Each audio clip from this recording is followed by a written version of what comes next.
हमारी कोई उपयोगिता नहीं। मगर जीवन उपयोगिता पर ही समाप्त नहीं होता। जीसस का वचन याद करो, man can not live by bread alone. आदमी अकेली रोटी से तो नहीं जी सकता, कुछ और भी चाहिए।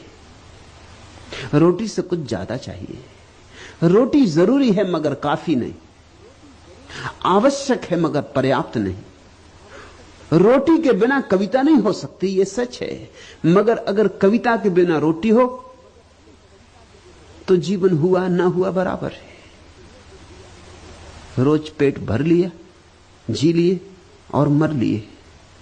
अगर जीवन में काव्य ना जगा, गीत ना उठा, वीणा ना बची, बांसुरी पर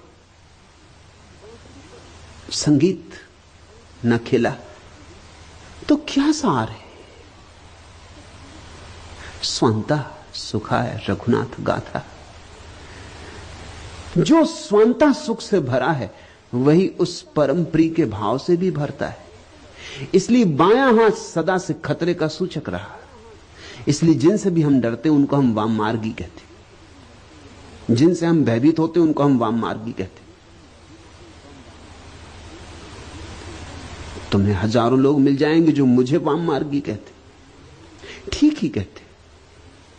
मैं वाममार्गी हूं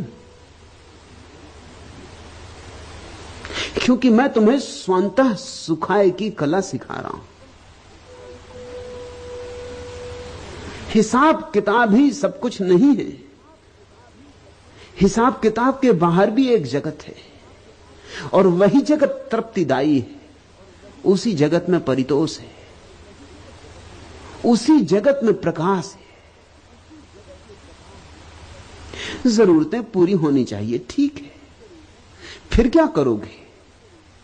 जरूरतें पूरी हो जाएंगी, फिर क्या करोगे?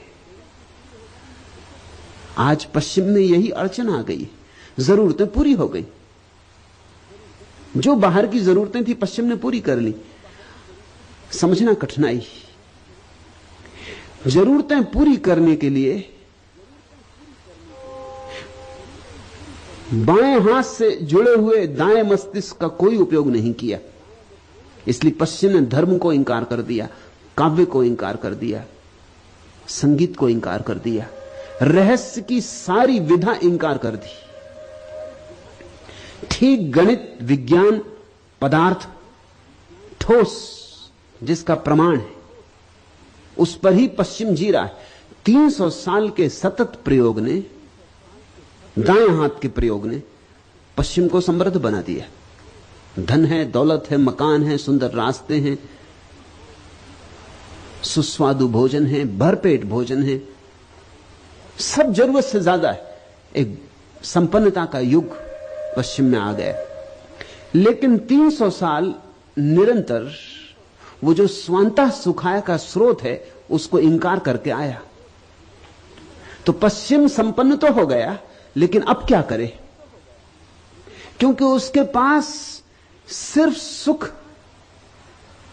को भोगने की कला ही नहीं बची। पश्चिम किम कर्तव्य विमूढ़ है।